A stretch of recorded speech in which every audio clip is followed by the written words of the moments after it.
ঢেকিয়াজুলি নগৰৰ ত্ৰিমূৰ্তি ভৱনত দেওবাৰে ভাৰতীয় জনতা পাৰ্টিৰ তিনিটাকৈ মণ্ডলৰ কাৰ্যকৰ্তা সন্মিলন অনুষ্ঠিত হয়। ভাৰতীয় জনতা পাৰ্টিৰ 11 নং শোণিতপুৰ লোকসভা সমষ্টিৰ মনোনীত প্ৰাৰ্থী ৰঞ্জিত কুমাৰ দত্তক আদৰণি জনোৱাৰ লগতে দলৰ কাৰ্যকৰ্তাসকলক লৈ কাৰ্যকৰ্তা সন্মিলন ঢেকিয়াজুলিৰ ত্ৰিমূৰ্তি ভৱনত অনুষ্ঠিত হয়। আগন্তুক লোকসভা নিৰ্বাচনৰ পূৰ্বে ভাৰতীয় জনতা পাৰ্টিৰ দলক অধিক শক্তিশালী কৰাৰ লক্ষ্যৰে ঢেকিয়াজুলি নগৰৰ ত্ৰিমূৰ্তি ভৱনত উক্ত অনুষ্ঠানটি অনুষ্ঠিত হয়। ৰবীন ভৰাই আধৰা অনুষ্ঠানটিৰ আদৰণি ভাষণ দিয়ে জনতা পাৰ্টিৰ শোণিতপুৰ জিলাৰ সভানেত্ৰী দীপামণি শইকীয়াই। উক্ত সভাত শোণিতপুৰ লোকসভা সমষ্টিৰ বিজেপিৰ প্ৰক্ষেপিত প্ৰাৰ্থী ৰঞ্জিত কুমাৰ দত্তই দলৰ কাৰ্যকৰ্তাৰ লগত মত বিনিময় কৰাৰ লগতে গুৰুত্বপূৰ্ণ ভাষণ আগবঢ়ায়। উক্ত সভাখনিত ভাৰতীয় জনতা পাৰ্টিৰ শোণিতপুৰ জিলাৰ সাধাৰণ সম্পাদক জন শইকীয়া, ঢেকিয়াজুলি পৌৰসভাৰ পৌৰনেত্ৰী সুস্মিতা দাস, ভাৰতীয় জনতা পাৰ্টিৰ ঢেকিয়াজুলি মণ্ডলৰ সভাপতি কাজু দীপ, গুপ্তেশ্বৰ মণ্ডলৰ সভাপতি হেমন্ত ডেকাৰ লগতে দলীয় বিষয়ববী আৰু অসংখ্য কাৰ্যকৰ্তা উপস্থিত থাকে।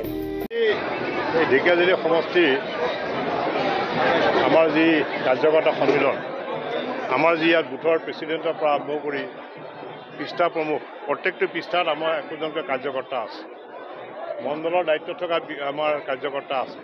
সেই কাৰ্যকৰ্তাসকলক সৌজন্যমূলক সাক্ষাৎ আৰু কৰ্মী সন্মিলনৰ কাৰণে আজি ঢেকিয়াজুলি সমষ্টিত আমাৰ সন্মানীয় বিধায়ক অচ্যুত সিংহল ডাঙৰীয়াৰ তেখেতৰ গৃহ সমষ্টি কাৰ্যকৰ্তাসকলক সন্মিলন কৰিলোঁ। তাত আমি আলোচনা কৰিলোঁ। মাননীয় বিধায়ক ডাঙৰীয়াই যি ধৰণে নিৰ্দেশ দিছে আমাৰ কাৰ্যকৰ্তাসকলে সেই ধৰণে কাম কৰিব। প্ৰত্যেকটো বুথত যাব, প্ৰত্যেকৰ ঘৰত যাব আৰু আমাৰ উন্নয়নৰ ডেভেলপমেণ্টৰ কথা লৈ পেলাই মানুহৰ ঘৰলৈ যাব। গতিকে বিৰোধী সমালোচনা কৰি নহয়, আমাৰ এই 10 বছৰৰ নৰেন্দ্ৰ মোদী ডাঙৰীয়াৰ যি সফলতা আৰু 8টা বছৰত আমাৰ অসম চৰকাৰৰ যিটো সফলতা, মাননীয় মুখ্যমন্ত্ৰী ডাঙৰীয়াৰ যিখিনি ইয়াত ডেভেলপমেণ্টৰ কাম হৈ আছে, সেইখিনি বাৰ্তা লৈ পেলাই মানুহৰ ঘৰলৈ, জনসাধাৰণৰ ঘৰলৈ, ভোটাৰৰ কাষলৈ যাব, আশীৰ্বাদ বিচাৰি যাব, ডেভেলপমেণ্টৰ কথা লৈ যাব। আৰু নিশ্চয় এইবাৰ ঢেকিয়াজুলি সমষ্টিত সন্মানীয় বিধায়ক ডাঙৰীয়াটো ইয়াত কৈ দিছে যে 1,25,000 ভোট তেখেতে ইয়াৰ পৰা দিব। আৰু বিধায়কসকলৰ মাজতো এটা কম্পিটিশ্যন চলিছে যে কোনজন বিধায়কে বেছিকৈ ভোট দিব। গতিকে মই ভাবোঁ যে ইয়াত ঢেকিয়াজুলিবাসী ৰাইজে এইবাৰ আমাক আশীৰ্বাদ কৰিব আৰু হিয়া আজৰি ভোট। কংগ্ৰেছৰ সমষ্টি প্ৰাৰ্থীগৰাকী মোৰ ঘৰৰ ওচৰৰে। আমি একেলগে থাকোঁ, সামাজিক অনুষ্ঠানবিলাকত আমি একেলগে থাকোঁ। সামাজিক বিহু হওক, পূজা হওক, কিবা নাম কীৰ্তন হওক বা স্কুল বা কলেজৰ কাম হওক, আমি একেলগে কাম কৰোঁ। গতিকে এইবাৰ তেওঁক প্ৰাৰ্থিত্ব দিছে। 30 বছৰ তেওঁ কংগ্ৰেছ কৰাৰ পিছত এইবাৰ তেওঁক সাংসদৰ প্ৰাৰ্থিত্ব দিছে। মই তেওঁক আশীৰ্বাদ জ্ঞাপন কৰোঁ। আৰু এটা কথা, আমাৰ মন্ত্ৰীগৰাকীয়ে আজি ঘোষণা কৰিছে, ৰাইজক অৱগত কৰিছে যে ঢেকিয়াজুলি যোৱাই আৰু তদুপৰি আজি আপোনাৰ সাংসদ হিচাপে ঘোষণা কৰি দিছে। কি ক'ব? মই ঢেকিয়াজুলি যোৱাই হয়। ইয়াৰ পৰা মোৰ বিয়া হৈছে। গতিকে মোৰ হৈ মোৰ পত্নী ইয়ালৈ ভোট বিচাৰি আহিব। মই নাহিলেও মোৰ পত্নী আহিব, আপোনালোকৰ জীয়াৰী আহিব।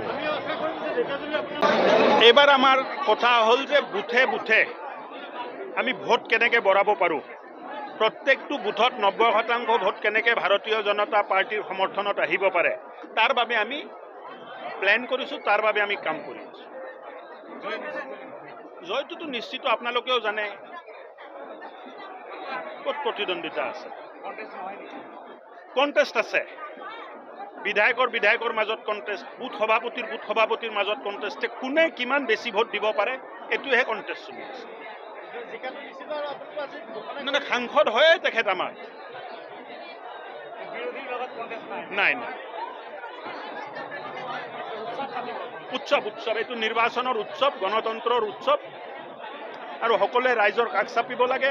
প্ৰত্যেকজন মানে ভাৰতীয় জনতা পাৰ্টিৰ কাৰ্যকৰ্তাই মানুহৰ ঘৰে ঘৰে গৈ মোদী ডাঙৰীয়াৰ হৈ, মুখ্যমন্ত্ৰীৰ হৈ, আমাৰ কেণ্ডিডেটৰ হৈ প্ৰণাম জনাই আশীৰ্বাদ লৈ ভাৰতীয় জনতা পাৰ্টিৰ এটা পতাকা ঘৰত লগাব লাগে। কংগ্ৰেছৰ ঘৰততো 4বাৰ যাব দিছোঁ আশীৰ্বাদ ল'বৰ কাৰণে। আৰু তাৰপিছতো যদি আশীৰ্বাদ নিদিয়ে মই নিজে যাম, ময়ো যাম। কংগ্ৰেছৰ ঘৰ কিবা কংগ্ৰেছৰ কিবা মাৰ্কা মাৰা ঘৰ থাকে নেকি যে এইটো কংগ্ৰেছৰ ঘৰ? হা নহয়, যোনে আশীৰ্বাদ নিদিয়ে, ভাৰতীয় জনতা পাৰ্টিক ভোট নিদিওঁ বুলি ক'ব, লাষ্টত 5 নম্বৰ বাৰত মই তেখেতৰ ঘৰত